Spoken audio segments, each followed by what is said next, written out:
rahbariy lavozimiga o'tirishimni shu hozirgi prezidentimiz Shavkat Miromonovich sababchi.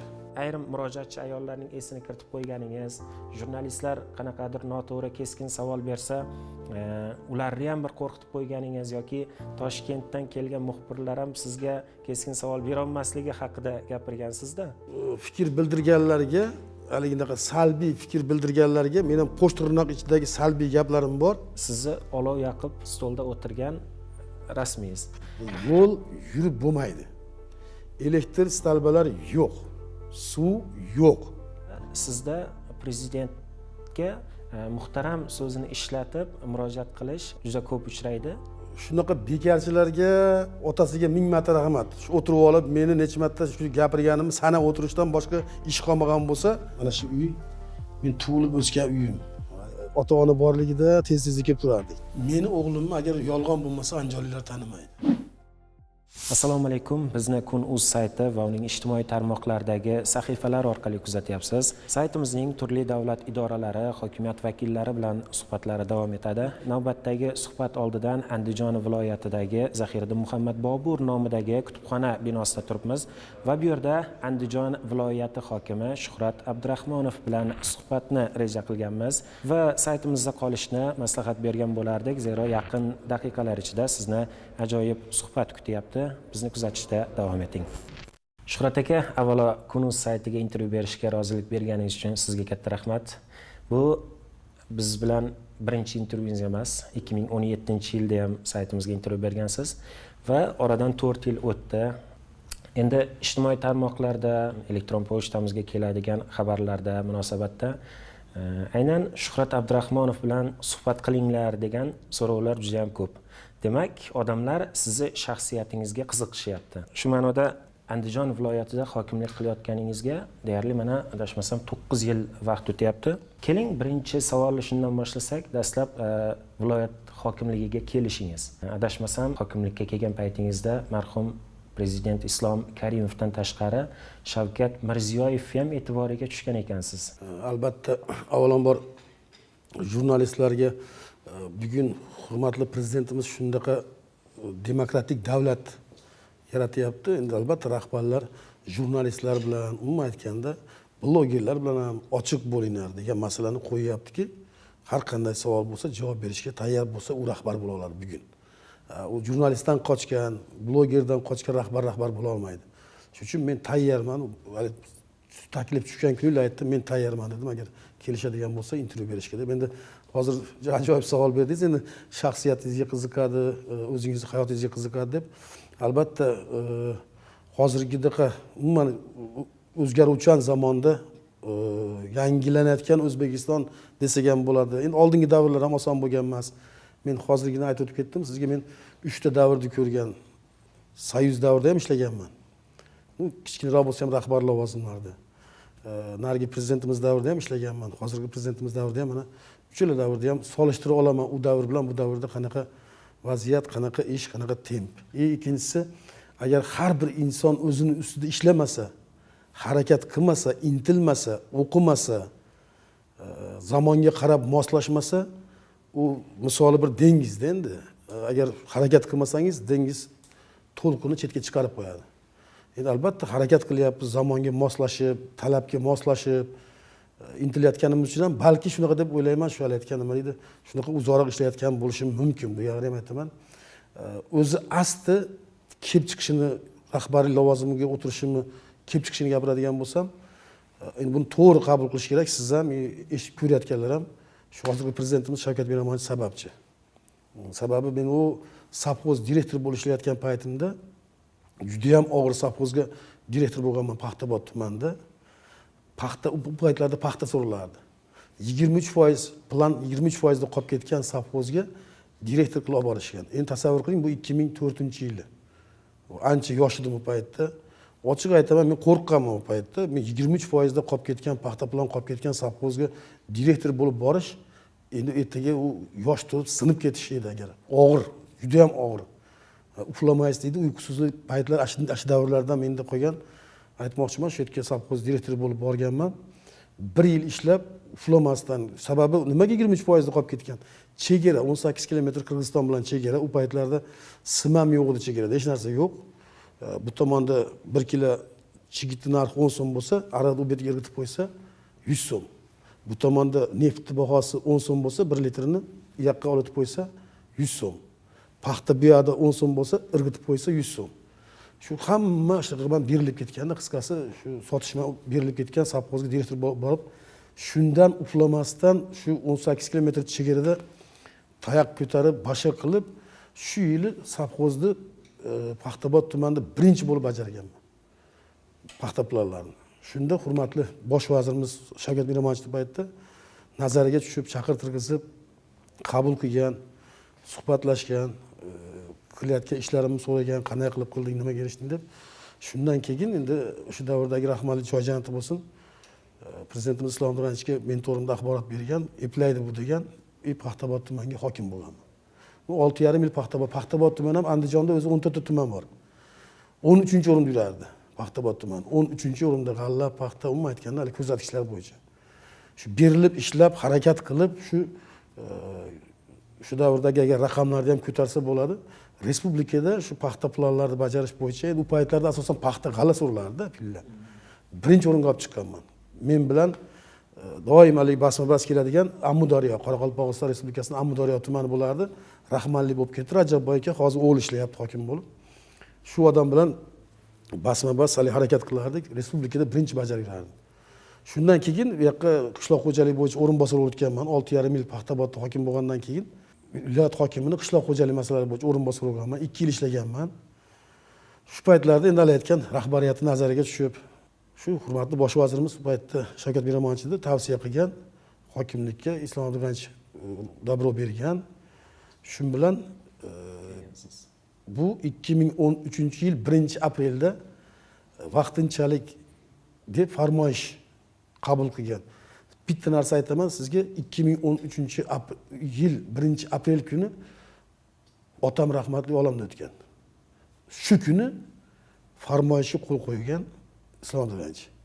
Shu kuni hurmatli bosh vazirimiz Shavkat Miromonovich telefon orqali ham ta'ziya bildirib, shunday moment bo'lganki, o'zing borib shu farmoyishni faollarning oldida o'zing o'qiysan ekan, shunaqa deb topshirib bergan. Endi tasavvur qiling, dadam olamdan o'tgan kuni kechga payt kelib farmoyishni o'qib, prezident farmoyishini o'qib, vaqtincha viloyat hokimi vazifasini bajarishni o'qib, yana qaytib borib ta'ziyamni o'tkazib, tadbirlarimni o'tkazib, qaytib kelish boshlaganman. 26-aprel kuni Islom Abdug'anich kelib, aytgan sessiyada tasdiqlab ketgan. Deputatlar bilan tasdiqlab ketgan. Shundan beri mana Xudo xolasa 1-aprel kelsa 8 yilda o'ta 9-yilga o'tamiz. Endi albatta og'ir rahbarlik, og'ir hokim deyshadi, juda ko'p yerda hokimlar unaqa, hokimlar bunaqa deydi. Hokim har safar aytaman, hokim ham bitta odam. Men ham shu Andijon viloyatini, Paxtabod tumanini, madaniyat degan bir qishloqda katta bo'lgan insonman. Nasib bo'lsa ikkinchi qismda bir bor. Albatta ko'ramiz, qishloqda ham ko'rasiz. 2013-yildan boshlab hokimlik qilib kelyapsiz dedik va siz o'zingiz mana shu fikrlaringiz davomida ikkita prezidentni ham eslab o'tdingiz. Endi tabiiy savol tug'iladi, mana ikkita prezident davrida ham ishlayapsiz. Qanday solishtirgan bo'lardingiz? Ikkita rahbar davridagi ish faoliyatingizda qanday farq bor? Endi uni bir og'iz gap bilan, ikki og'iz gap bilan solishtirib bo'lmaydi. Sababiki men aytdim, u davrda ham, bu davrda ham ishlayapman deb. U davrlarda bizdan birinchidan so'rov kam bo'lardi. So'rov qanday? Xalqni hayotdan rozi qilish degan narsa yo'q edi paytda. Bundaqa gap yo'q edi.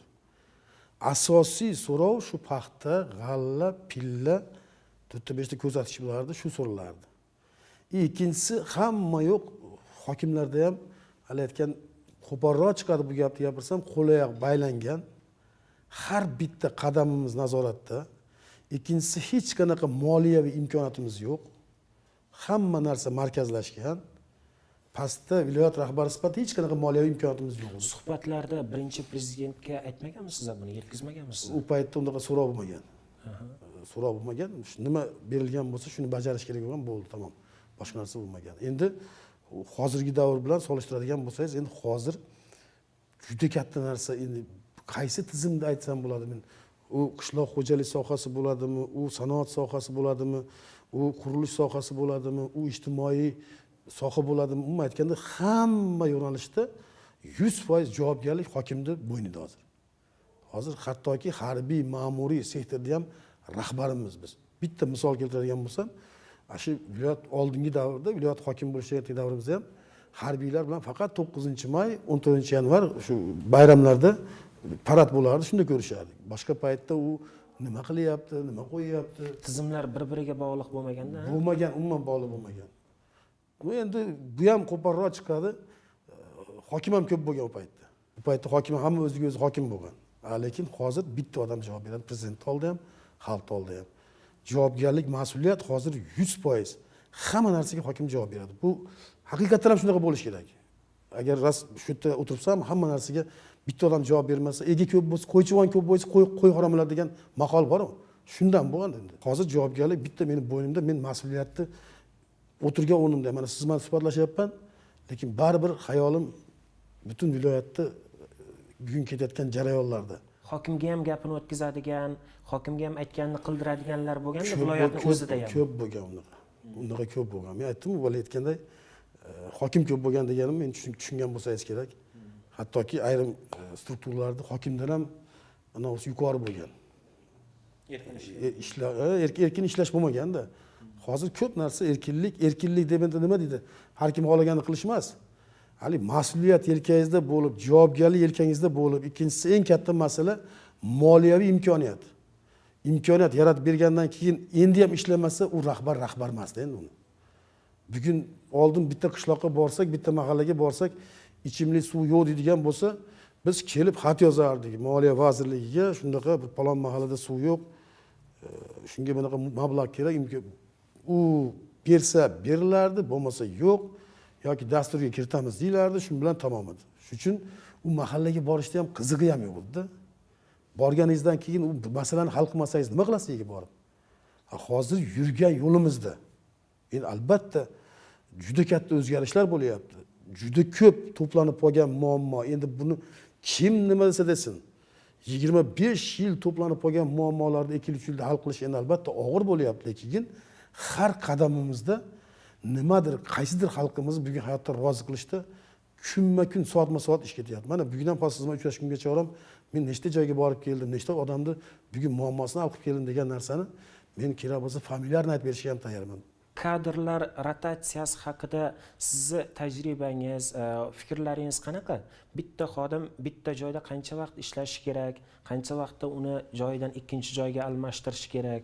Hokimlikda ishlab turib mana shu borada sizni tajribangiz qanaqa? Agar o'tirgan lavozimida shu hududdagi o'ziga yuklatilgan vazifalarni, yana bir marta aytyapman, o'tirgan lavozimida o'ziga yuklatilgan vazifalarni sidqi dildan, vijdonan bajara olayotgan bo'lsa, ana shu hududdagi xalqni rahmatini ozgina bo'lsa ham olayotgan bo'lsa, albatta 100% rahmat olish qiyindir.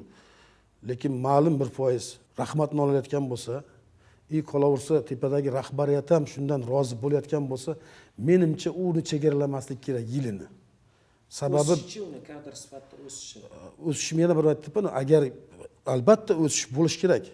Endi o'sishni uni siz o'zingizda emas, ixtiyor albatta o'sish masalasi. U rahbariyat hal qiladi, xalqimiz hal qiladi, bo'lib ham hozirgi davrda.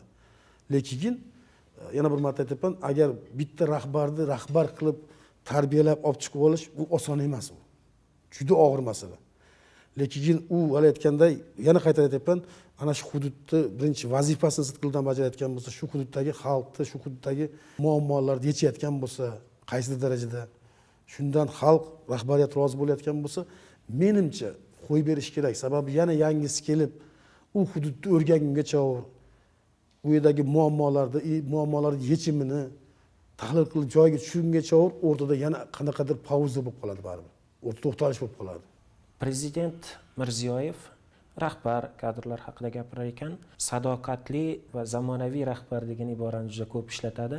Siz viloyat hokimi sifatida sadoqatli va zamonaviy rahbar deganda qanday rahbarni tushunasiz? Birinchidan u sadoqatli, zamonaviy degan bahoni xalq bilan prezidentimiz beradi. Viloyat hokimlariga. Hech qaysi rahbar o'ziga o'zi men sadoqatliman, men zamonaviyman deb o'ziga o'zi baho berish, menimcha, meni fikrim, noto'g'ri bo'ladi. Deylik, qo'l ostingizda ham siz uchun sadoqatli, siz uchun zamonaviy rahbarlar Bor. bor. Ularni qanaqa tasavvur qilasiz? Bor, bularni shunday tasavvur qilaman, berilgan topshiriqni, qo'yilgan vazifani u sog'lig'ini ayamasdan, vaqtini ayamasdan, haligi nomiga qo'l uchida qilmasdan berilgan topshiriqni vijdonan halol pok bajarib, yana aytyapman, o'zini salomatligini ayamasdan, o'zini vaqtini ayamasdan, aytgan berilgan vazifani sadoqat bilan vijdonan bajarib, toza bajarib, halol bajarib kelsa, men shunday deb o'ylayman, u haqiqatdan ham sadoqatli inson deyman. Shunday rahbarlar bo'ladi, aytganda hech narsasini o'ylamasdan, o'zini halovatini o'ylamasdan bir vazifa yuklansa, yo bir qandaydir kun bo'lsa, shu hamma yo'g'ini bag'ishlaydigan. Lekin shunday rahbarlar bo'ladi, soatma-soat vaqtini mo'ljallaydigan, aytganda qo'l uchida bajarib keladigan, ishni ham buyursangiz. Unaqasi ham bor, yo'q deb bo'lmaydi buni. Hech qo'l barobar emas. Bilamiz, siz matbuotning e'tiboriga tez-tez tushib turadigan rahbarlardan birisiz. Endi bularning ichida tanqidlar ham bor, bularning ichida maqtov ham bor. Shu ma'noda matbuotda siz haqingizda aytilayotgan tanqidlar yoki boshqa fikrlarga qanaqa qaraysiz? Bu fikrlar sizni dunyoqarashingiz, sizni ishlash tizimingiz, ish faoliyatingizga qanaqa ta'sir qiladi? Avvalambor, tanqid kelajak mevasi. Bu eskidan bor maqol. Bu men yaratgan narsa emas. Eskidan bor maqol, tanqid kelajak mevasi. Ikkinchisi, men o'zim shunday o'ylayman, hech qaysi rahbar bugungi qilayotgan ishidan o'zini o'zi qoniqmaslik kerak. Agar qoniqib qoladigan bo'lsa, to'xtab qoladi. Kamday deb o'zi baholasa, u albatta o'zgarish bo'ladi, intilish bo'ladi. Endi albatta adolatsiz tanqid bo'lsa, qaysidir ma'noda inson, har qanday inson ruh bilan yashaydi. Bilasizmi, yomon-yomonda o'lsa har qanday narsa yomon bo'lib ketishi mumkin. Lekin yaxshi desa, yaxshiga qarab harakat intilishi mumkin. Men bunaqa ekanman degan qator, endi hammada xarakter har xil. Lekin men harakat qilaman, intilaman. Shu qo'yilgan vazifani bajarib, halol pok qilib bajarib, yana bir marta aytaman, shu intilaman shu narsaga. Demak, faoliyatingiz bo'yicha to'g'ri tanqid bo'lsa, uni qabul qilasiz. To'g'ri tanqidni 200% qabul qilaman.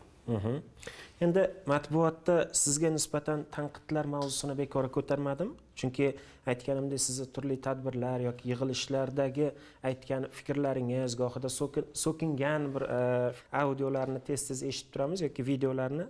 Bu borada endi har xil reytinglar ham qilingan, hattoki masalan, jurnalistlar bilan suhbatlardan birida ayrim murojaatchi ayollarning esini kiritib qo'yganingiz, jurnalistlar qanaqadir noto'g'ri keskin savol bersa, ularni ham bir qo'rqitib qo'yganingiz yoki Toshkentdan kelgan muxbirlar ham sizga keskin savol bera olmasligi haqida gapirgansizda. Endi bu fikrlar chiqavergandan keyin Andijonda matbuot, so'z erkinligi yoki hokimga murojaat xavf ostida ekan degan fikrlar ham yangradi. Mana men Toshkentdan keldim, siz bilan gaplashyapman, fikrlaringiz. Bu bilasizmi, endi men aytdim sizga 3 ta davrda ishlagan odammiz deb. Odam bir pasda bu yoqqa o'zgarib ketish bo'lish uchun u xameleon bo'lish kerak. Endi bilmadim, biz shunaqa davrlarda ham ishlaganmiz, shu qattiq qo'llik bilan, shunaqa narsalar bilan ishlagan zamon ham bo'lganda endi. Endi hozir ko'tarmaydi unaqa narsani zamon. Lekin bo'lgan shu davrlar, uni hech kim inkor qila olmaydi. Yo'q, eng qizig'i yaqin davrlarda ham. Yo'q, yaqindagi davrlarda u bitta narsa. Uni endi shu jurnalist desam balki noto'g'ri bo'lar. Kimlardir buni aytgandaqa bitta so'zga ikkinchi so'zni ulab, nima deydilar, u nimalar tilida montaj qilib, har xil gaplarni chiqarganlari, bu bor narsa bu. Lekin aniq shu bundaqa degani, endi sizga u bitta narsada qonun bormi? Baribir hamma joyda ham qonun bo'lishi kerakmi? U murojaatchini men palonchiga qama desam, uni qamab yuboravermaydi u narsani. Qonuniy chorasini ko'ringlar degan bo'lishimiz mumkin. Bo'lgan bo'lishi mumkin shunaqa gaplar. Lekin unga aytgandagi montaj qilib, nimalardir qo'shib, unday qil degan narsa u konkret bor narsa. U hujjatlar menda ham turibdi, hamma narsasi o'zgartirgizganmiz ham. Lekin u bitta gap bilan endi bitta odamning mehnatini hammasini nima deydi, yo'qqa chiqarib, bu bunaqa ekan, jurnalistlar, men har safar aytib kelganman. Men jurnalistlarga, blogerlarga har doim ochiq odamman deb. To'g'ri savol bilan agar murojaat qiladigan bo'lsa, men javob berishga tayyorman, shaxsiy masalada ham, aytganda bugun viloyatda bo'layotgan jarayonlar masalasida. Ya'ni shu ayrimlar aytadiki, Andijonda muammoni ko'tarib chiqish agar hokimni bir ko'ziga yomon ko'rinib qoladigan bo'lsang, bu xavfli degan fikrlarni ham eshitib qolamizda. Endi ayrimlar hali aytgan nima deydi, tirnoq tagidan kirqitib yurgan odamlar bo'lsa kerak, ayrimlar. Lekin bitta odamning gapi bilan xulosa qilmaslik kerak-ku. Bahoni xalq bilan rahbarlar beradi. Bitta odamning gapi bilan kimnidir yomonga chiqarib yuborish, shunaqa ekan deyish balki noto'g'ri bo'lsa kerak. Jurnalistikada bitta narsa, men jurnalist emasman, sizlar jurnalistlar. Bir tomonlama yondashuv bo'lmasligi kerak deydi, to'g'rimi? Albatta ikkinchi tomonni ham ko'rish kerak. Endi kimdir chiqib shunaqa ekan desa, u fikrga o'tib qoladigan bo'lsa, menimcha u to'g'ri bo'lmasa kerak. Agar rahbarning kimligini bilmoqchi bo'lsa, xalqdan so'rash kerak. Oddiy xalqcha kelib so'rash kerak. Lekin bitta odamni yozgan gapi bilan Andijonga borsang muammo ayta olmaysan deyotgan bo'lsa, u noto'g'ri. Men bilasizmi, 90% vaqtim xalq ichida o'tadi men. Bu men o'zimning gapim emas, men yurganimni, turganimni aytyapman. Ikkinchisi, xalqda ham agar yurib so'rasa bo'ladi, nima qilayotgan. Kabinetda o'tirishni yomon ko'raman men. Xalq ichidaman. Ko'chada ham ko'rishsa gaplashib ketaveradi. Yana qanaqa muammoni ayta olmasligi mumkin. Oxirgi paytda ijtimoiy tarmoqlarda juda ko'p memlarga, hazillarga sabab bo'ldi. Sizni olov yoqib stolda o'tirgan rasmingiz. Keling, mana shu haqida unga bildirilgan hazillar, memlar, ularga fikringiz qanaqa? O'zi nima bo'lgandi o'zi? Avvalambor u fikr bildirganlarga, haligindaqa salbiy fikr bildirganlarga men ham qo'sh tirnoq ichidagi salbiy gaplarim bor. Umrlari uzoq bo'lsin bu birinchisi. Ikkinchisi, shu bilasizmi, shu Asaka tumanidagi Ulug'bek degan mahalla.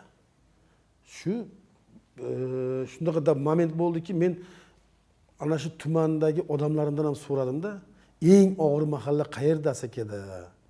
U men borsam yaxshi yerdan kuzatib yormasin, eng og'ir mahalla qayerda desam, menga shunaqa xabar berishdi, shu Ulug'bek mahalla edi. Qo'qqisdan bordim, o'sha yoqqa chiqib ketdim.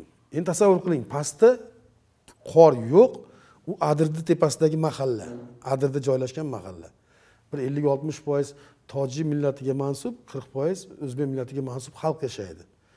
Endi men aytaman sizga, yo'l yurib bo'lmaydi. Elektr stalbalari yo'q, suv yo'q. Maktab bog'chani gapirmang endi. Ishlab chiqarish, ish o'rni to'g'risida gapirmang ham. Sovuq. Endi tasavvur qiling, o'tirgan joyimdagi ko'rgan bo'lsangiz, qor edi. U yerga men soat 2:30larda 3larda yetib bordim. Abitam qilganim yo'q.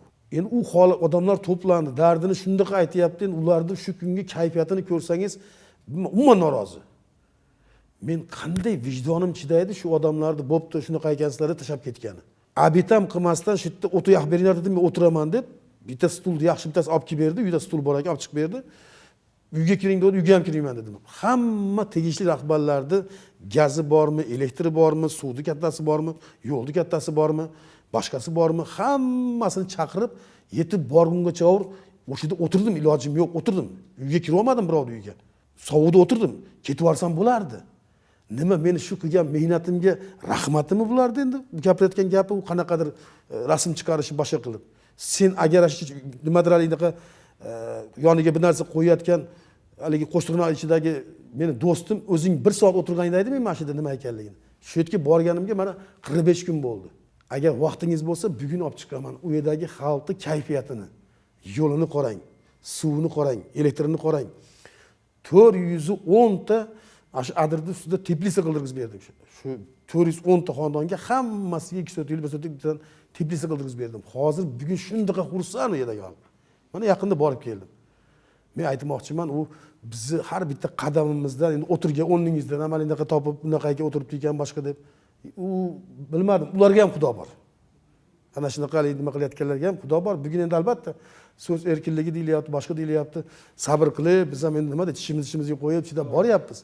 Lekin u yerda o'tirganim ana shu yerda agar tepada xudo turibdi, o'shadagi xalq tili bo'lsa, boshqasi bo'lsa, shu bir kun o'tirganim 30 yil, 50 yillik armonni 40 kunda bajarib berdi shu odamlarni.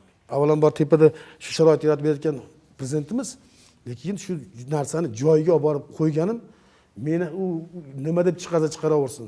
Eng asosiysi oddiy xalq xursand. Oddiy xalq natijadan xursand. Menga shu kerak. Menga muhimi shu. Lekin bilasizmi, u qo'yayotganlar bizda ham hamma ma'lumotlar bor, ancha-muncha anjonli emas. U tashqaridan turib olib boshqa narsa qilayotganlar, yana bir marta aytaman, ularga ham xudo bor. Lekin ana mahallaga boring, ko'ring, shu ana shu stolda o'tirgan mahallamni bugungi kayfiyatini qarang. Agar e'tibor berayotgan bo'lsangiz, bugungi gaplashayotgan mavzularimiz viloyatning iqtisodiy yoki ijtimoiy yo'nalishdagi ko'rsatkichlari haqida bo'layotgani yo'q, ko'proq shaxsiy fikrlaringiz. Chunki bunday hisobotlarni, bunday raqamlarni juda ko'p eshitganmiz, o'rganib qolganmiz. Siz hokimlikdan tashqari senator va xalq deputatlari viloyat kengashi a'zosi hamsiz. Nima deb o'ylaysiz? O'zbekistonda ijro hokimiyati vakilini ham qonun chiqaruvchi organda faoliyat yuritishi bu juda ham bir katta mantiqsizlik aslida. Shu ma'noda bu mantiqsizlikka chek qo'yish uchun nimalar qilish kerak, nimalar yetishmayapti, nima uchun biz hozir mana shu jarayonga o'tishga ozgina qiynalib turibmiz? Endi bilasizmi, hozir biz o'tish davridamiz endi. Hamma narsani birdan bo'lishi ham bu ham yaxshilikka, ham yomonlikka ham bo'lib qolishi mumkin. Bir narsani faqat bir tomonlama o'ylamasdan ikkinchi tomonni ham o'ylab turib qadam bosilsa menimcha yaxshi bo'ladi. U men masalan hokim sifatida yoki kengash raisi sifatida buni ajratib olsa meni qanaqadir men yutkizaman yoki yutaman yoki nimadir hayotimda boshqa narsa bo'ladi deb o'ylash nuqtai nazaridan gapirmayapman bu narsani. Lekin hamma narsani bosqichma-bosqich bo'lgani yaxshi deb o'ylayman. Biz hozir juda katta jarayonda o'tyapmiz hozir. Qancha bosqich? Tashqaridan qaragan odamga juda osonga o'xshab ko'rinyapti. O'zi O'zbekistonni hurmatli prezidentimiz butun dunyoga ochdi. Ikkinchisi so'z erkinligini berdi. Uchinchisi xalqimizga ham haligi haqqini talab qilish masalasi, rahbarlar bilan muomala. Oldin biz gaplashmaganmiz oldin xalq bilan. Yo'qni ham aytaylik. Biz ham gaplashmaganmiz, gaplash madaniyatini o'rganmaganmiz, xalqimiz ham gaplashmagan, ular ham o'rganmagan. Endi bugun birdan alayatga ochilgandan keyin hamma narsani hamma bugun bo'lsa degan narsa qilyapti. Albatta biz ham xohlaymiz bugun hamma narsani shu haligi nima deydi, bisyor bo'lib qolishini. Lekin hamma narsa mana cho'nchakka qarab hisob kitobdan hech qanday oila yo'q, hamma yo'q bisyor bo'lib qolgan. Oila ham sekin-sekin hali o'zbekchada bitta gap bor, yig'ib terib uy qiladi deydi, yig'ib terib to'y qiladi deydi, yig'ib terib mashina oladi deydi. Bu viloyatdan bitta oila. Albatta narigi nima savolingizga qaytarib kelyapman. Birdan hamma narsani endi qancha davom etadi deyapsiz bu narsani. Hozirgi temp bo'ladigan bo'lsa, juda tez kunlarda u aytgan narsa ham bo'ladi.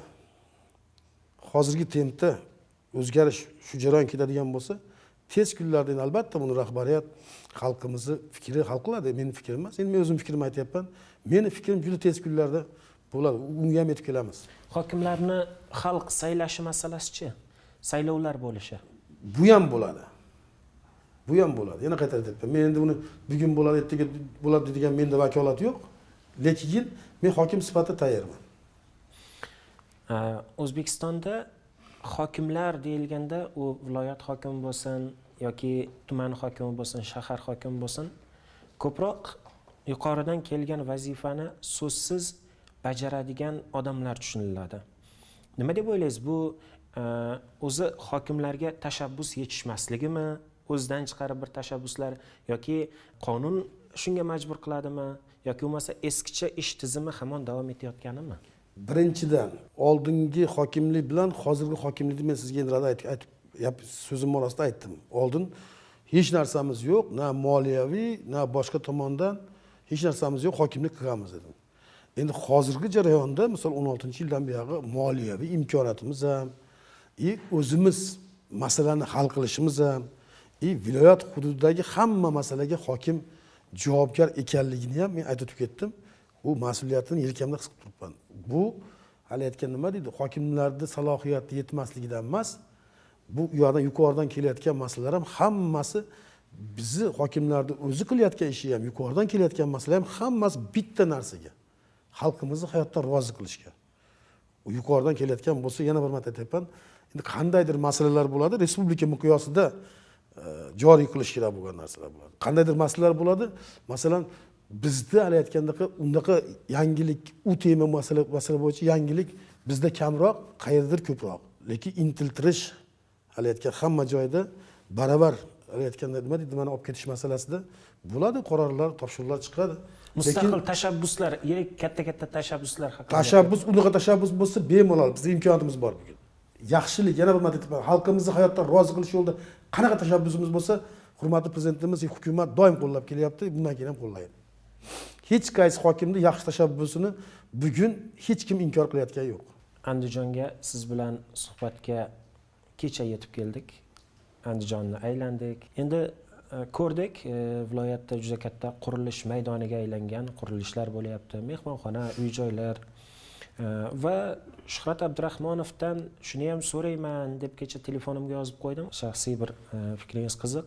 Mana bizda Toshkentda ham, viloyat markazida, shaharlarda ko'p qavatli uylar qurilyapti. Buning uchun xususiy qurilish firmalari, tashkilotlari joylarni sotib olyapti. Lekin bilasizmi, ular uy-joylar narxini juda bir baland qilib qo'yganda, bu uylarni faqat puldor qatlam sotib oladi-da. Shahar markazida mana shunday qatlam joylashgandan keyin o'z-o'zidan kreditga uy oladigan yoki topgan tutganini shu uyga sarflaydigan, yemay ichmay sal oddiyroq aholi ko'proq shahar chetiga chiqib ketyapti. Nima deb o'ylaysiz? Mana shu uy-joylar masalasi ham tabaqalashuvni juda kuchaytirmayaptimi odamlar orasidagi? Baribir tabaqa bo'ladi. Qaysi ma'noda bo'ladi? Masalan, bitta farzandi bor odam 100 kvadrat metrlik, 200 kvadrat metrlik uy olmaydi-yu. 5 ta farzandi bor odam endi oilasini katta kichigiga qarab ham uyga qaraydi. Ikkinchisi, bugun Andijonda unaqa juda katta uylarning orasida tabaqa yo'q.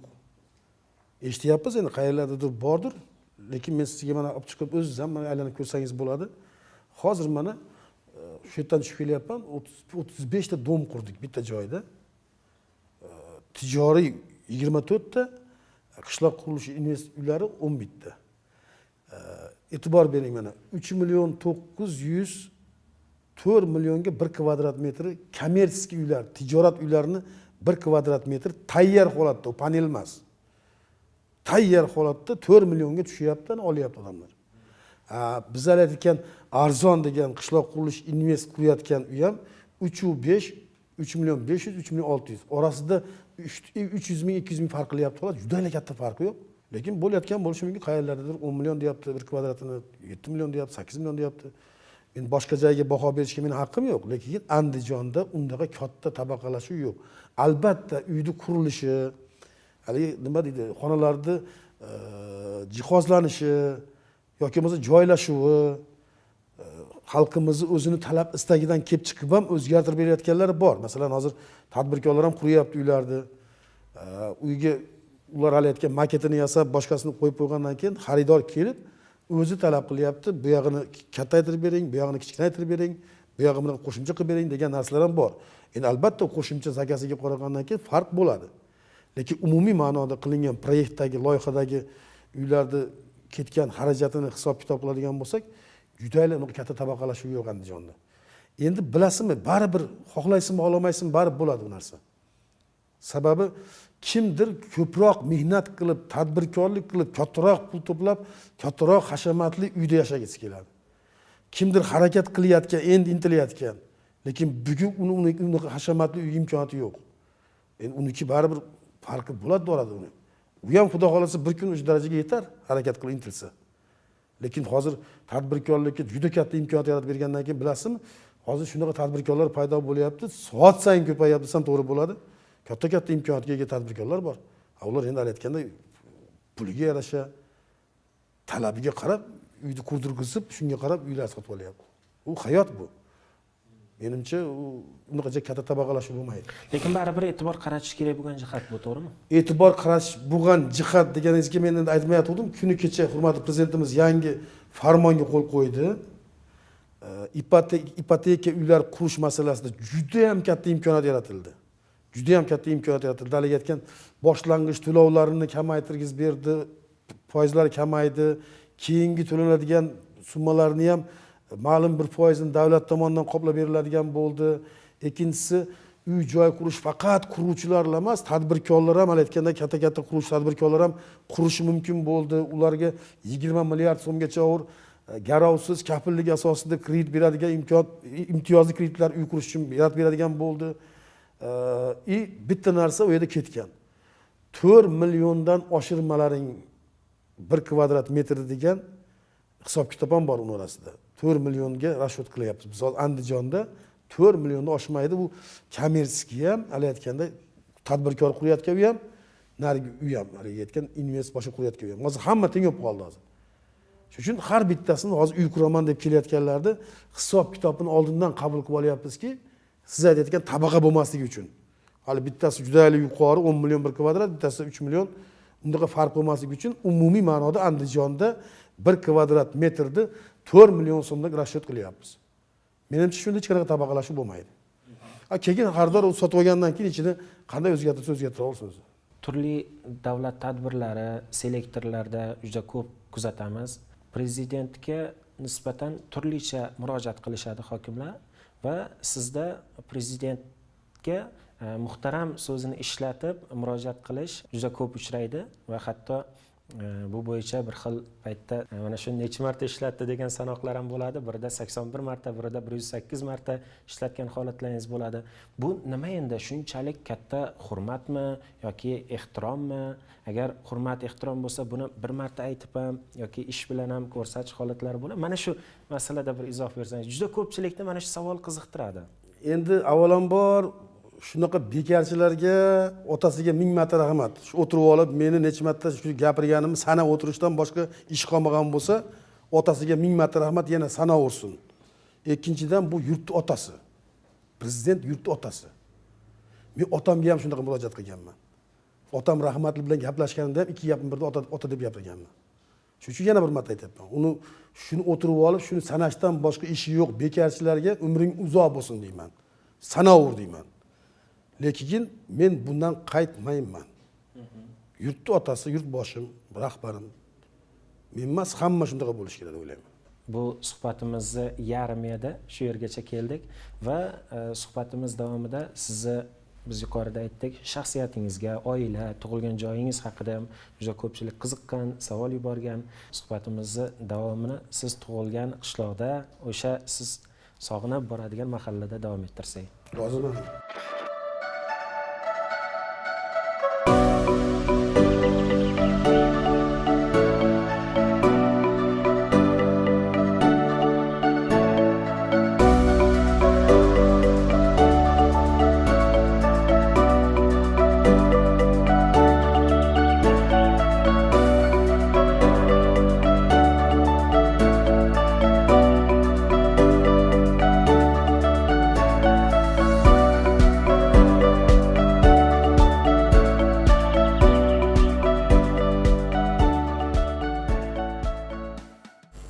Mahallangizga ketish yo'lida tabiiy bir jarayon sifatida to'xtatib ko'ryapmiz. Shu kompleks haqida ham bir ma'lumot bersangiz, gidroponika uslubida nima yetishtiriladi, qanaqa kompleks o'zi bu? Avvalambor hozir mana shu turgan joyimiz endi bizning qishloqqa kirish joyi, tug'ilib o'sgan qishlog'imga kirish joyi. Men o'z birinchi hayotim mana shu yerlarda mana shu shag'al, mana shu tuproq, toshlik. Mana e'tibor bersangiz, mana yerda karyer, shag'al qazib olyapti, bu yerda dehqonchilik qilyapti.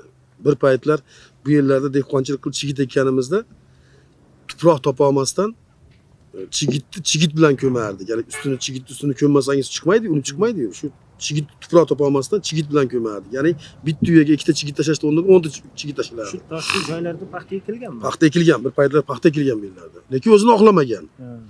Bu madaniyat safxoz bo'lgan. U sayz davrida bilasizmi, zararga rejalashtirgan. Iqtisodni, masalan, 100 so'mlik xarajat qilib 80 so'mlik hosil olsa, u rejani bajardi deb qarsa ochganmiz, bayroq ko'targanmiz. Shunaqa rejalashgan u paytlarda. Bu safxoz zararga ishlagan. Shuning uchun sovetskiy, ya'ni davlat xo'jaligi bo'lgan. Zararga ishlagan, yoqqa zararga bajarsa ham bajar deb qarsa olinganda. Endi hozir unaqa zamon emas u. Lekin majbur ekilgan shunday paxta. Endi mana hozirgi hayotda men yana bir marta aytayapman, bu shag'al, sement tarkibi yuqori, oddiy joyda, men o'zi qishloq xo'jalik xodimiman, oddiy yerlarda 2 marta suv bilan paxta pishsa, bu yerda 15 marta suv bilan paxta pishadi. Endi bu yerlarda suv bilan ta'minlanishi Qirg'izistonga bog'liq. Mana hozir o'tgan joyimiz Maylisay daryosi tepasi Qirg'izistonga bog'liq. Endi bahorda suv kelaveradi, lekin vegetatsiya davrida albatta qiyinchilik bo'ladi. suv yetishmovchilik bo'ladi. Qirg'iziston tomoni to'xtatib qo'yasiz. Endi ular ham o'zini dehqonchiligini ro'yxatga qiladi, boshqa qiladi degan, baribir yetarli suv bermaydi-da. Baribir bu muammo bor. Endi hozir 3-4 yilda buyog'ida hurmatli prezidentimiz hozir qo'shni davlatlar bilan aloqalarni mustahkamlab qo'ygandan keyin hozir o'zimiz ham aloqa qilyapmiz. Bemalol mana kuni kecha yana uchrashuv bo'ldi. Ko'p masalalarimiz hal bo'ldi. Bo'lyapti, lekin baribir endi o'zini dehqonchiligi ham chanqab turgan paytda bizga bermaydi baribir. Aytmoqchiman, muammo bo'ladi baribir. Shuning uchun bu yerlar mana shu hozirgi mana zamonaviy gidroponikaga juda ham haligi ma'qul joylar. Shuning uchun andijonlik shu Otabek degan tadbirkor ukamizga shu yerdan 10 gektar yer ajratib berdim. Ispaniya texnologiyasi asosida eng zamonaviy teplitsani gidroponika usulida teplitsani o'rnatyapti. Xudo xolasa mana aprel oyida ekamiz, mayda o'sha birinchi hosilimiz ko'rinadi. Ya'ni hali butun dunyo talab qilayotgan bugun iceberg karamlar bor. Bu salatga ishlatadigan boshqa. Shunaqada ekiladi. Bir yilda xudo xolasa shu joydan 4 marta hosil olamiz. Biz Andijon bilasiz, 1% territoriya, 10% aholini tashkil qilamiz. Yerimiz tor, odamimiz ko'p. Men har safar aytaman, bizda endi bitta yerdan 2 marta, 3 marta hosil olishni o'ylamaydigan bo'lsak, xalqimizni boqishimiz, bozorimizni arzon qilishimiz qiyin bo'ladi. Juda zich aholi. Yer kam, aholi ko'payyapti. Bir yilda 53 ming, 54 ming aholi ko'payyapti Andijonda. Lekin yer tobora qisqarib boryapti. Shu nuqtai nazardan bu texnologiyamizda bir yilda 4 marta hosil olinadi. Teplitsani ichida 6 marta olamiz. Bu mana bu eng haligi zamonaviy usul, ochiq usulda gidroponika. Bunda 4 marta. Bu teplitsani ichida 6 marta hosil olinadi. Endi buni yana bitta jihati haligi nima deydi, innovatsion jihati, bunda suv isrof bo'lib oxiri etadan yerga tushib ketmaydi. Suv sirkul bo'lib aylanadi. Tepadan tayyor ozuqa aralashmasi tayyorlangan suvni haydaymiz, tomchilatib sug'orishda. O'simlik keragini oladi. Keraksizi yana ishlankani oxiriga borib, yana orqaga qaytadi suv. Suv isrof bo'lmaydi. Agar bitta misolda gapiradigan bo'lsam, 600 tonna suv ishlatib, shu yerda 500 tonna hosil olinadi. Ikkinchi jihati, bu yerda oldin 10 gektar maydonda 1 gektarda bitidan 10 tonna ishlagan bo'lsa, bugun shu joyda 100 ta yangi ish o'rinlari yaratilyapti. Mana hozir o'zingiz ham ishlardan ko'rib turibmiz, bu tarafda odamlar ishlayapti. Hali ekkanimiz yo'q. Hozir ekishni boshlasak yana ko'payadi odam. Hozirgi holatda eng kami 1,5 million oylik olyapti, to 5 milliongacha ishini sifatiga, mehnatini haligi unumdorligiga qarab. Ishchilar kimlar? Mahallani odamlarimi? Mana endi bu narsa bitta narsaga qadaladi. Bu qishloqda Hayot Baxsh degan mahalla, oldin Yangi Hayot derdik, hozir Hayot Baxsh degan mahalla, hammasi mana shu mahallani fuqarolari. Mana shularning eng kamida 50% Rossiyada yoki Qozog'istonda borib ishlayib yurgan bolalar. Suhbatlashib ko'rsangiz ham bo'ladi. Bugun shu bolalar mana shu o'zini qishlog'ida, o'zini yurtida muhim ish o'rni bilan ta'minlayapti. Yana qaytaryapman, 1,5 milliondan mehnatiga qarab to 5 million so'mgacha hozir qurilish davrida oylik olyapti. Ertaga hosilni olib daromad ko'paysa, tadbirkorimiz ham hozir aytib ketdi, ko'paysa yana unga qarab oyligi oshib boraveradi. Bu degani oldin 10 ta odam ishlagan bo'lsa, endi bugun 100 ta odam mana shu yerda daromadli bo'ladi. Endi ikkinchi yana bitta masala aytishim kerak. Yer sharoitini aytdim, bu yerda og'irligini, mana shag'al, tosh, boshqa deganligim, bu joylarga bundan boshqa narsani olib kelib hozir biz uni qila olmaymiz. Ham suv nuqtai nazardan, suv kamligi, ham hali yer sharoiti, tuproq unumdorligi, endi toshda nima unumdorlik bo'lishi mumkin. Shu jihatdan bu gidroponika juda ham bega aytadigan narsa, texnologiya. Bu tadbirkorimiz yana bitta narsa bor. Bu o'zi Ispaniya texnologiyasi. Agar e'tibor bersangiz, birorta Ispaniya yo'q hozir. Eng maza qiladigani, eng haligi nima deydi, xursand bo'ladigan jihati, ular u yerdan texnologiyani ulardan o'rnatish tartibini olishib olib, o'zimizni mana shu qishloqda bolalar o'rnatishdi. Hattoki ayrim joylarini bular o'zlari qo'shimcha qilib Ispaniyalarga tashaganda, bu zo'r bo'pti, yangilik bo'pti. Bu haqiqatda to'g'ri qilishlar degan fikrlarni ham aytayapti. Aytmoqchiman, bu tadbirkorimizni o'zini mana shunaqa teplitsa chiqaradigan zavodi ham bor. Biz xudo xolasa hukumatga shu aloqa bilan iltimos bilan chiqmoqchiman. Endi boshqa joydagi tadbirkorlarimiz nimaga chet elga valyutamizni chiqarib, u yerdan olib kelish kerak. Tayyor o'zimizda shu texnologiyani chiqarayotgan bolalar bo'lsa, ham valyuta chetga chiqish iqtisod bo'ladi aytganda.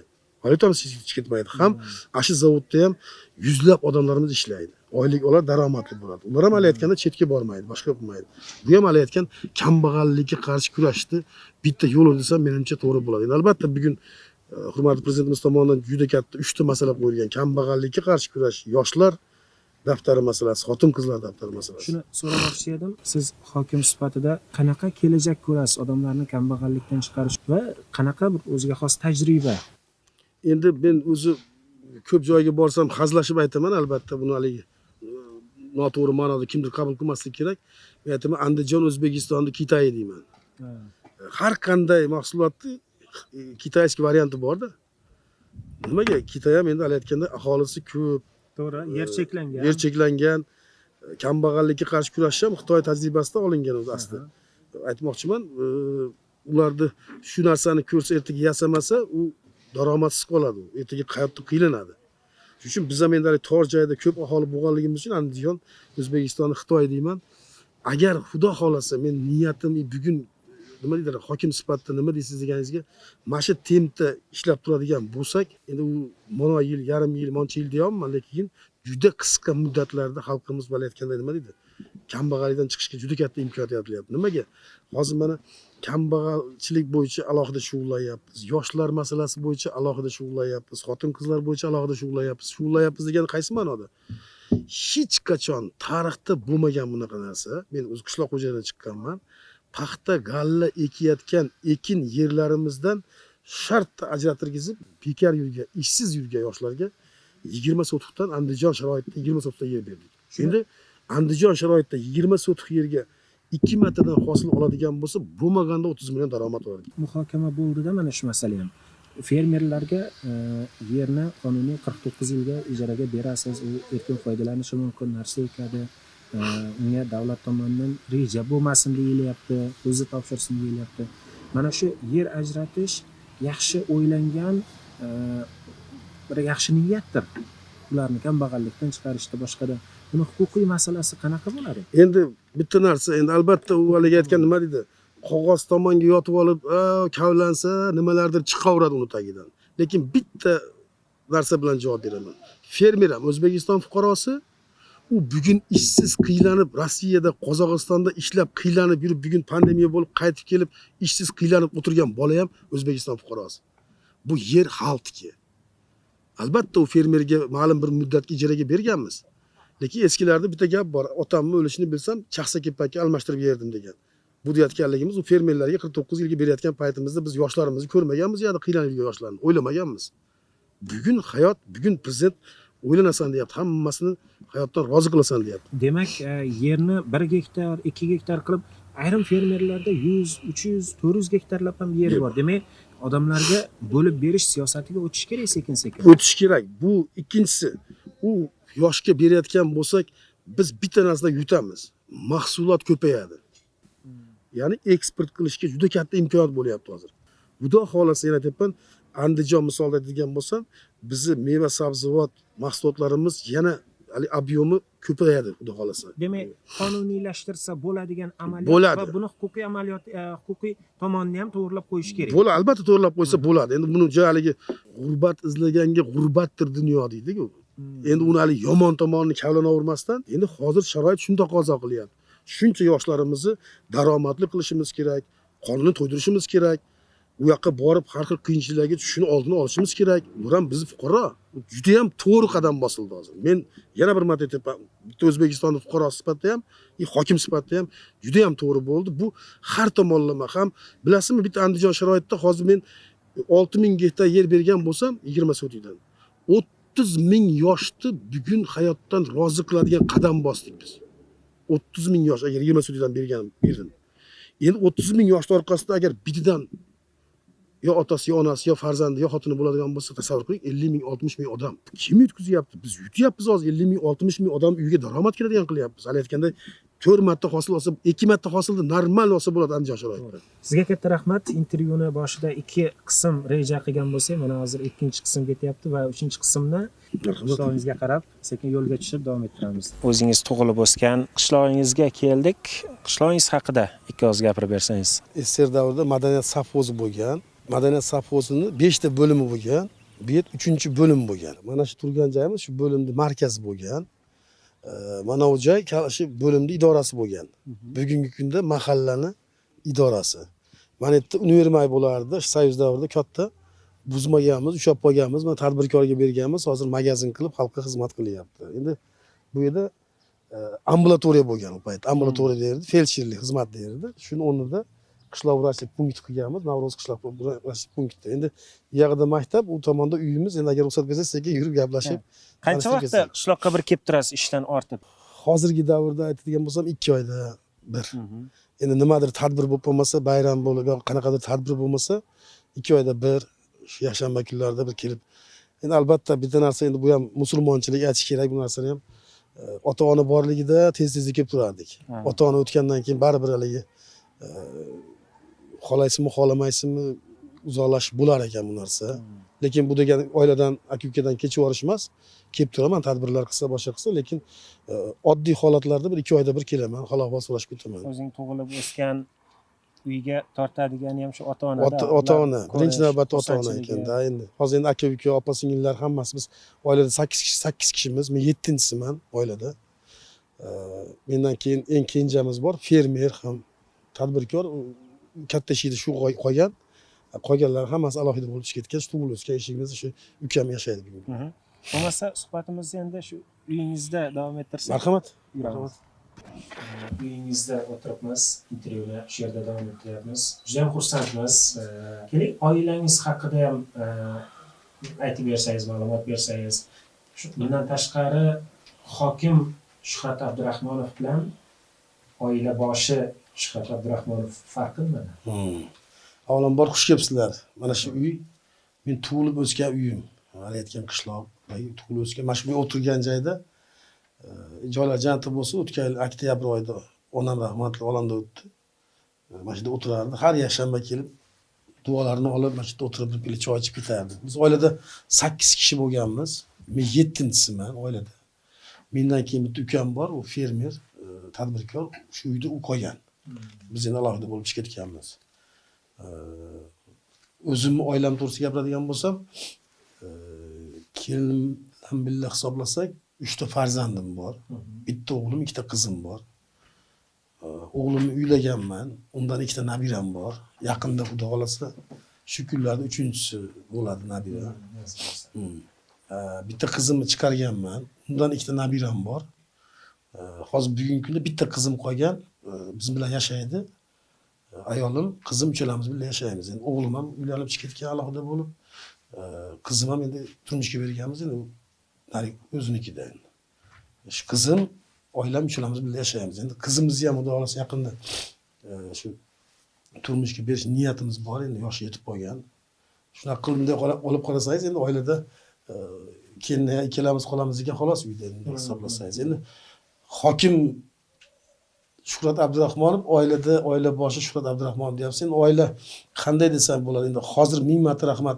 Baribirlik tilimiz ketib qolib qanday yaratib berayotgan sharoit aytyapman-da, yurtboshimizni. Hozir mana oldin yakshanba nima, shanba nima bilmasdik-ku. Yil 12 oy ishlardik. U davrda ham ishlaganman. Endi hozirgi davrda ham ishlayapmiz. Hozir sal imkoniyat bo'lib qoldi. Yakshanba kuni biz ham oila davrasiga kirib, bolalarimizni hayoti, turmushi, boshqasi bilan qiziqib, nevaralarni qo'lga olib, 1 soat, yarim soat ular bilan ko'rishib, bobo, buva desa, u boshqacha bo'lar ekan baribir. Oldin eshitmardim bu narsani. Aytmoqchiman, ertalab chiqib ketayotganimda u qizim uxlayotgan bo'ladi. Kechqurun kirganimda uxlayotgan bo'ladi. Faqat shu imkoniyat bor, yakshanba kunida hali aytgan ko'rishib, gaplashib olish, boshqa qilishga. Eshitganmiz 3-4 soat uxlayman. Endi buni ham hali oldin gapirsak ko'pchilik muhokama qilyapti. Qanday endi? Bu 20 yilni buyog'ida organizmga singib ketganda, men 3 soat uyqu organizmga singib ketgan. Endi oldin yuraverardim, soat 4 da chiqib ketardim uydan. 4:30da bir oldin qishloqdan qatnardim-da. 4:30da yetib borardim, 5 da uje shu mikroyo'llarda shaharda qayerdadir obodonchilik, qayerdadir axlat, qayerdadir boshqa, endi shu reja bo'yicha qayerdadir borib nimadir ishni boshlab ketaverardik. Endi hozir o'zim borganim bilan boshqa odamlarni endi 4da 5da bezovta qilib bo'lmaydi hozir. Lekin baribir uxlamayman. Baribir shu 3 soat uyqu shu yozilib qolgan shu narsa. 3 soat uyqu turib olib hovlida aylanamiz, ancha-muncha uyda ketmon chopamiz. Sababi biz ketmon chopib katta bo'lganmiz. Men hayotimda ozgina gapirsam, shu ertalab sahar turardik, qurt boqardik, shu uyda qurt boqqanmiz biz. Pilla. 2 karobka qurt boqardik. Ertalab sahar turib bak kesganib boramiz. Bakni kesib kelib soat 5-6 gacha kelib choyimizni ichib maktabga chiqamiz. Maktabdan qaytib kelib o'sha tutun novdalarini kesib pomidor ekardik. Mana shu yerda dehqonchilik qilib pomidor ekardik. Shunga cho'pasay pomidorni qarab parvarishlab, keyin pomidor yetilib bo'lganda yashikka solib, olib borib zagat kontoriga topshirib, o'zimizga ust-bosh qilardik, kiyim qilardik. Aytmoqchiman, dehqonchilik bilan katta bo'lganmiz. Molimiz bo'lardi, chiqib ketib o't kesib, o't urib kelamiz. O't bilan molni boqardik. Uni sutini, qaymog'ini olardik, qatiq qilardik, qurtoq qilardik. Aytmoqchiman, dehqonchilikni hamma turini qo'lim bilan ushlab, o'zim qilib katta bo'lganmizda. Unaqa haligi nima deydi, katta bir ziyoli oila bo'lib, faqat qog'oz qalam o'tirgan oila emasmiz. Dehqon oilamiz, dehqon oilada hozirgacha ham dehqonchiligimiz uyda ham, bu yerda ham bor. Uyimda o'zimning uyimda tavug'im bor. Bozordan tuxum sotib olmaymiz. O'zing yetishtirgan narsani o'zing yesang maza qilasan. Sigirim bor. Hozirgacha sigirimizni ham o'zimiz sog'amiz. Sog'ib sutini ichamiz, non qilamiz. Baribir uy nonini sog'inasiz odamni. Ertalabda uy nonini maza qilib chiqasiz. Dehqonchilik aytmoqchiman, hammasidan xabarimiz bor demoqchiman. Farzandlar tarbiyasiga qanchalik qattiq bo'lsiz? Endi qattiq ushlayman. Bitta narsa aytaman, juda ko'p rahbarlarni nima deydi, anavsi xatosi ham shunaqa deb o'ylayman. Farzandlardan ish bilan bo'lib, farzand tarbiyasiga e'tibor bera olmaydi. Natijada aytganda qanaqadir noto'g'ri yo'llarga kirib qolish deymizmi yo boshqa deymizmi? Shunaqa holatlar endi bu hayotda bor narsa. Buni hech kim inkor qila olmaydi, bor narsa. Ko'ryapmiz, hokimlarni bolalari nima jinoyatlar qilgan, ishlar qilganini ko'ryapmiz. Meni o'g'limni agar yolg'on bo'lmasa andijonliklar tanimaydi. Bu bir tomondan yoshligidan alohida katta qilganman. 2-sinf, 3-sinfdan alohida katta bo'lgan. Nima deydi? O'zini o'zi qiladi. Bir haftada bir gimnaziyada o'qitardim. Bir haftada bir borib kelib, shu birov uyda kvartira yashab, bir ayol qaragan, parvarishlagan, o'zi qilgan. Aytmoqchiman, shunday qilib katta qilganman. Shuning uchun bilmadim endi unaqa qilib gapirish emas. Tanimaydi aytganligim, unaqa noo'rin qadam bosmaydi. Ko'chada har kim bilan gaplashib ketmaydi. Ishiga boradi, uyga keladi, ishiga boradi, uyga keladi. Tarbiyasini mahkam ushlamasam ertaga shuncha topgan mehnat bilan topgan obro'yimni ertaga bir tillik qilib qo'yish narsa emas. Farzand. Shuning uchun harakat qilaman mahkam ushlashga. Endi albatta hali har kuni shug'ullanmaymiz. Lekin baribir nazoratda ushlab turamiz farzandlar. Yangi prezident davrida shanba, yakshanba kunlari rahbarlarni dam olishiga imkoniyat beriladigan bo'ldi. Biz avval dam olmasdan ishlardik degan narsani aytdingiz. Umuman xatoliklardan bittasi mana shu. Xodimlar shunchalik ko'p va chegaralanmagan soatda ishlashadiki, o'zini energiyasini, potensialini qisqa yillar davomida yo'qotib qo'yadi. Siz mana xodimlaringiz ham ko'radi buni, qanchalik to'g'ri, noto'g'ri ekanligini, ular ham tasdiqlashadi. Balki to'g'ri gapirdi, noto'g'ri gapirdi deyishi mumkin. Xodimlarga mana shunday dam olishga imkoniyatni qanchalik yaratib berasiz? Men bitta narsa, agar kasalman desa, majburlab davolatirgizaman. Birartasiga 1 mingta majbur ushlab turmayman. Ozgina agar salomatligida ana bo'lsa, o'zingni ko'rsat deyman. Sababi u sog'lom bo'lmasa, u oilasiga ham, davlatga ham, jamiyatga ham kerak bo'lmay qoladi. Ikkinchisi, yakshanba kun deyarli hech kimni so'ramayman. Deyarli so'ramayman. Lekin o'zingiz ishga borasiz. Lekin o'zim ancha-muncha chiqaman. Nimaga endi hozir bilasizmi, endi uni ish desam ham bo'ladi, dam desam ham bo'ladi, lekin qayerlargadir bora olmagan bo'lsam, borib ko'zim bilan ko'rib olaman. Mana shunda nima ish qilishim kerak ertagalik. Qayerdadir vazifa yuklagan bo'lsam, nima qilganligini borib ko'rib olaman. Men bitta odatim bor, hamma ham biladi, atrofimdagi rahbarlar ham bilishadi. Topshirib berib nazoratsiz qo'ymayman. Albatta o'zim borib ko'raman orqasidan. Shuning uchun aytmoqchiman, yakshanba kuni endi odamlarni unaqa rahbarlarni, boshqalarni bezovta qilmayman, lekin o'zim chiqaman. Viloyat hokimligida ish nechagacha davom etadi? Endi oddiy xodimlarga ertalab 8 dan 5 gacha masalan, ayollar bor, boshqalar bor, ular soatma ishlaydi. Men masalan o'zim hisob qiladigan bo'lsam, kechqurun o'zimning sharoitimni aytaman, endi 11 12 kirib ketmayman. Kechqurun. Qog'oz ishlarim bor, boshqa bor. 5-6 da ish rostdan to'xtaydimi yoki davom etadi? Oddiy xodimlar uchun to'xtaydi. Kim bilan gaplashmaylik, ruxsat berilmaydi, 9-10 bo'lmasa uyga ketmaymiz degan. Hozir u narsa yo'q. Ularimizni ko'rmaymiz degan nolishlarni qiladi-da ular. Yo'q, Andijonda yo'q u narsa hozir. Chunki mehnat qonunchiligi amal Andijonda u narsa yo'q. Men Andijon aytyapman, hokimligidan hokimiyatda unaqa narsa yo'q. boshqa tashkilotlar. Birortasi ayta olmaydi. Endi hokimiyatda bo'lmagandan keyin boshqasida qanday bo'ladi, boshqasida ham yo'q. Shuhrat Abdurahmonov kitob bilan qanchalik do'st? Qancha vaqtda bir kitob o'qiydi va oxirgi o'qigan kitobingiz? Kitobni bitta narsa juda ham yaxshi ko'raman. Men maktabda ham o'qiganman, maktab davrimda, institut davrimda ham o'qiganman, hozirgacha ham o'qiyman. Kitob o'qish bo'yicha bilasizmi, men bir ikkita innovatsiyalar ham qildim. Shu Germaniyaga borganda, boshqa davlatlarga borganda haligi bepul kutubxonalar dedik, odamlarni ko'proq o'qisin deb, boshqa qilib targ'ib qilib, juda ko'p harakat qildim. Endi oxirgi hozir o'qiyotgan kitobim kuni kecha biz nimada Boburnamani yangi kitobini yana bosib chiqartirdik bitta. Ikkinchisi biz Andijonda Qatag'on qurbonlari degan yangi bu ham yurtboshimiz topshirig'i bilan 9-may o'tgan yili topshirib bergandi. 9-may xotira qadrlash kunida Qatag'on qurbonlari degan muzey qildik. Bizim juda ajoyib domlamiz bor. Shu tarixni, Andijon tarixini o'rgangan alohida kitob chiqargan. Hozir shu kitobni o'qiyapman. O'zimizni Andijonning tarixini yana bir marta kimlar qurbon bo'lgan, o'zi kimlar o'tgandan bilardik. Lekin u kitobda hozir batafsil yozilgan.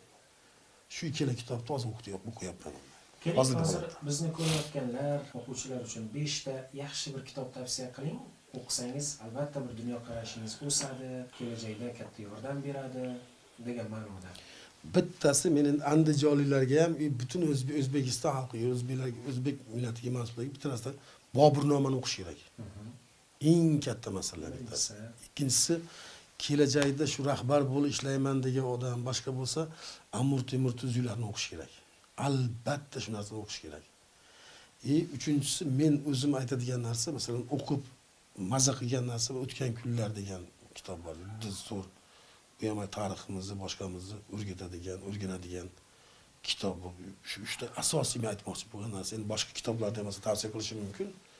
Lekin uchalasini umuman o'qisa, Boburnoma yana bir marta aytayapman,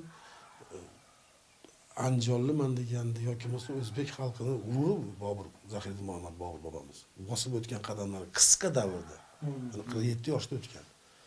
Shu qisqa davrda shuncha narsani nima deydi, ham shoir, ham podsho, davlat boshqaruvchisi, ham nima deydi, jangchi deydi, nima deydi. Bitta yana bir qiziq joyi shu aql bilan qilgan, har bitta narsani aql bilan yondashganligini bitta misolda aytsam, 12 ming askar bilan 100 mingdan ortiq askarni borib davlatni olishi, bu aql bilan yondashmasa, unaqa narsaga erishish qiyin. Shuning uchun ham mana o'qish kerak deyotganligim shu. Albatta Amir Temur tuzuklarda, Amir Temur bobomizni shu davlat boshqarishda, xalq bilan ishlashda juda ham katta bir ma'noli gaplari borki, buni hayotda ham o'zimiz ham foydalanamiz, shu o'qib o'rgangan narsalarimizni. Har qanday odam o'qisa kam bo'lmaydi demoqchiman. Juda ham qiziq, hokimlar O'zbekistonda sizning misolingizda qanday dam oladi? Faqat ishlayapman, yashanma kuni ham desam noto'g'ri bo'ladi, lekin ishlayman ham, kezi kelganda dam olaman, oila davrasida. Asosi oila davrasida. Balki baliq ovlab chiqishingiz mumkin, qiziqadigan narsam ot minaman. Otga qiziqaman. Ot sportiga boraman. Ikkinchisi suzishga borib turaman ancha-muncha. Uchinchisi baliq ovlashni yaxshi ko'raman. Lekin unga har doim ham sharoit bo'lmaydi. Qiziqadiganlar teman aytyapman. Mabodo agar bo'sh vaqtim imkoniyat bo'ladigan bo'lsa, shu uchalasidan bittasiga boraman. 2019-yilda sizni mahalliy futbol muxlislari va klub futbolchilari bilan suhbatdagi bir fikrlaringiz videosi tarqaldi va ko'p muhokama bo'ldi. Mana shunda klub stadionni 17 milliardga ta'mirlatganingiz, klubga 100 million naqd pul berib yuborganingiz, keyin yana 280 million naqd pul berganingiz haqida kuyunib gapirgansiz. Aytingchi, bizda viloyat hokimi xalq soliqlar orqali to'layotgan pulni shu tarzda sarflash o'zi qanchalik to'g'ri? O'zi bu pullar qayerdan kelgan? Birinchidan, futbolga hech qanaqa davlatni byudjeti, mahalliy byudjet mablag'lari sarflanmaydi. Bular hammasi homiylik mablag'lari. Futbolga qiziqadigan muxlislari bor, tadbirkorlari bor, boshqa bor. Bular shuncha yildan beri biz shuni aytgan homiylik hisobidan kelganmiz-da. U ajratilgan mablag' bor. Har oyda shuni oylik qilib yo gonorar qilib boshqa qilib berib boriladigan. U o'zi men bersam ham, bermasam ham baribir beriladigan, men qo'lim bilan bersam ham yoki o'zlari bersa ham beriladigan mablag'. Lekin men u paytlarda shundaqa kuyinganmanki, men hattoki shu gapni gapirganman. Nimaga shundaqa men tushunmayman. Dalaga chigit eksangiz paxta bo'ladi deganman, shunda ham aytganman. Больницаga kasal kirsa tuzalib chiqadi degan. Institutga talaba bo'lib kirsa ertaga mutaxassis bo'lib chiqadi. Futbolga pul bersam yutkazib keladi. Yutkazib kelib ham yana pul so'raydi deb shu paytda gapirganman. Shuning uchun shunda u futbolistlar bilan shundaqa shart qo'yganmanki, yutib kelsang pul olasan deganman. Endi men deb gapirayotganligim hokim futbol federatsiyasining prezidenti hisoblanadi.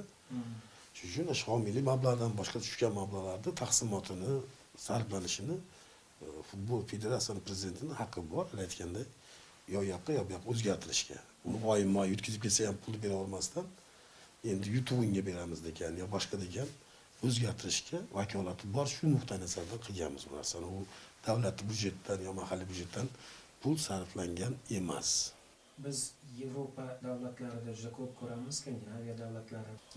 Ko'pchilik rahbarlar yoki o'sha bizni misolimizda u yoqdagi viloyat hokimlari ish joyiga oddiy velosipedda yoki piyoda yurib kelishi juda ko'p guvoh bo'lamiz. Nima deb o'ylaysiz? Bizda ko'pchilik endi amaldorlar, hokimlar o'zini mashinalari bor, qora oynali mashinalari bor. Endi ko'proq ko'chaga, odamlarga o'sha qora oynalardan boqishga baribir o'rgangan. Qachon bizda ham hokimlar ishxonasiga piyoda yoki velosipedda borishi mumkin? Siz viloyat hokimligiga ish joyingizga velosipedda borishingiz mumkinmi? Bugun hamma yo'g'imizni muammo bosib turgan paytda men ham tayyorman, piyoda borishga ham tayyorman. Vaqt o'tkazib 1 soat ishxonaga borish, 1 soat kelish. Lekin 1 soat ichida men bilasizmi, yana qancha joyga borib, nimadir muammoni hal qilib, qayerdadir kimdir qiynalayotgan narsa, qiynayotgan muammoni yechimini qilib, men bir shu kuningizdan shu sizlarning o'rninglardagi jurnalistlar kelgan, bir hokimni bir kunida bir ko'rsatuv tayyorlangan. Oddiy hayot mana bugun ham masalan sizlar men haligi kutganim yo'q, boshqa qilganim yo'q. Kelar ekan dedi, mayli kesin. To'g'ri, biz so'radik uyingizga kelishni reja. Yo'q, umuman aytyapman-da, sizlar men intervyu masalasini ham kelar ekan dedi, kelaversin dedim. Обычный hayot men programmam bo'yicha ertalabdan beri ertalab mana bugun aytaman sizga bitta misol. Ertalab turib, chiqib, bu nimada 35 ta dom quryapman dedim. Shu yerda juda ko'p haligi topshiriqlar berib kelganman. Shu ishlarni borib muhokama qildim quruvchilar bilan. Bitmagan uylarni bitkazish masalasi, nima muammosi bor? Bankdan kreditdan muammosi bormi, boshqasi bormi? Maktab quryapmiz, yo'llar qilyapmiz, suvlar qilyapmiz. Katta tadbirkorga bitta sex qurdiryapman 300 o'rinlik. Ular bilan gaplashdik. Uydan chiqib shahardagi shu mikrorayonlarda obodonchilik qilyapman. Shahar mahallalarida 2 ta mahallaga bordim. Velosipedni davoshkalar qildiryapmiz. Ularni borib ko'rib muhokama qildim. Uydan chiqib xabaringiz bor, hurmatli prezidentimizning farmoni bilan alohida chetga boradigan, ishga boradiganlarni o'qitadigan alohida anaqa kollejlar, o'quv markazlari tayyorladik. Ularni bo'yicha kecha 1-aprelda ishni boshlash kerak endi u. Shuni borib kam-ko'slarni qildirgizib, yerda muhokama qilib, kim o'qitadi, oyligi qatdan bo'ladi, sharoiti nima bo'ladi, nima kami bor, uni qildik muhokama. U yerdan chiqib nimada shahardagi kattaligi ma'rifat uyini quryapmiz. Hozir xudo xolasa ertaga ochamiz uni ham. Mebellari boshqasi bo'yicha kamchiligi bo'yicha u yerga bordik. Prezident maktabi quryapmiz, uni ko'rdim. Undan keyin sizlarning onlaringga men yetib keldim. Masalan, men abjid programmam bo'yicha ketyapman-da. Men aytmoqchi bo'lgan narsa shu, ular ham shu to'satdan kelgan, hokim bir kun tayyorlaymiz deb. Ertalabdan birga yurganmiz. Soat 3 ga borganda batareyalar tugab qoldi hammasi. Men hazilga olib aytayapman bu gapni. Zaryadga qilib olaylik deyishdi, boshqa qildi. Endi abitamizimizdan chiqib olibdi. Bizga bo'ldi endi, shundaki bizga yetadi dedi, ketaylik dedi, to'xtanglar dedim. Endi oxirigacha birga bo'lamiz bugun. Bir kun degansizlar dedim, bir kun bo'laylik. Deb kechasi zaryadga qilishdi, boshqa qildi. Kechasi soat 12da, 10:12larda idoraga yetib keldik birgalashib. Endi qaytamiz dedi, to'xtang dedim. Endi kirasiz oxirigacha bir kun deganmiz. Kirdik, stol ustida shuncha papka. Bir kunlik ko'rish kerak bo'lgan hujjatlar. Endi shularni qo'l qo'yib ko'rib o'qib egasiga tegishli rahbarlarga chiqarib ketmasam, ertaga u xat kechikadi, muddat kechikadi. Deb 12:30larda kuzatganmiz. Men aytmoqchi bo'lgan narsaki, albatta hali programma bo'yicha ishlash, boshqa qilish, vaqt, velosipedda yurish, u davr ham keladi, xudo xolasa. Velosipedda ham boramiz, piyada ham boramiz. Lekin hozir bilmadim, hozir ham o'sha qilyapmiz biz, ancha-muncha chiqyapmiz piyada. Velosipedda chiqyapmiz. Endi velosipedda qanday ishga borish emas, velosiped binib aylanyapman, lekin velosipedda kelib olib keyin nima qilaman? Endi ishga kelib kabinetda o'tirsam-ku, mayli, velosipedda men kelib o'tira olaman. Velosiped bilan men Qo'rg'ontepa rayoniga bora olmayman men. Hozir to'xtamasdan yurib, borib, mahalla aylanib, o'z mahalla bay degan tizim chiqdi hozir. Mahallada yuribmiz har kuni, yoshlar bilan uchrashyapmiz, ayollar bilan uchrashyapmiz. Endi u 500 ta ayolga boraman deb to'plab qo'yib yoki mahallaga boraman deb qo'yib, yo'da viloyat hokimi kutyapti desa, velosipedda kelyapti ekan desa, qachon keladi hokim? Bo'lishi mumkin bunaqa narsa. Endi shunaqa davr keladi, biz ham ertalab chiqib idoraga kelib, idorada o'tirib ishni boshqaradigan kunlar ham kelar, xudo xolasa. Shunaqa kunlar ham albatta shu kuni men va'da beraman. Eson-omon shu kunlarda ishlab tursak, mabodo ishlasam, velosipedda kelib ko'rsataman albatta. Nasib bo'lsa. Ilohim. Sizga suhbatga rozilik berganingiz uchun yana bir bor katta rahmat. Ishlaringizda omad, sog' bo'ling, salomat bo'ling. Bitta narsa endi so'zim oxirida bayram arafasida turibmiz. Butun O'zbekiston xalqini, Andijon xalqini, sizlar orqali butun xalqimizni Navro'z, bahor bayrami bilan eskichasiga olganda bu o'zi yangi yil. To'g'ri. Yangi yil bilan shaxsan o'zim nomidan, butun oilamiz nomidan chin yuragimdan tabriklayman. Endi albatta intervyu jarayonida oddiylik bilan gaplashdik bugungi temamiz. Endi albatta qayerdadir xato bo'lishi mumkin, boshqa bo'lishi mumkin. Shu bitta narsa endi kimlardir hali aytgan, men hali gapga yana qaytaman. Yaxshilik izlaganga yaxshidir dunyo deydi, yomonlik izlaganga yomondir dunyo deydi. Meni gaplarimdan qanaqadir haligi topib kamchilik topish emas, men umuman aytayotganda hayotimni oddiy til bilan tushuntirdim. Bunaqa narsa har qanday insonda bo'lishi mumkin. Hammaga Xudodan kuch-quvvat, sog'lik, salomatlik tilayman. Faqat bugungi aytgan narsamiz faqat yaxshilikka bo'lsin. Rahmat.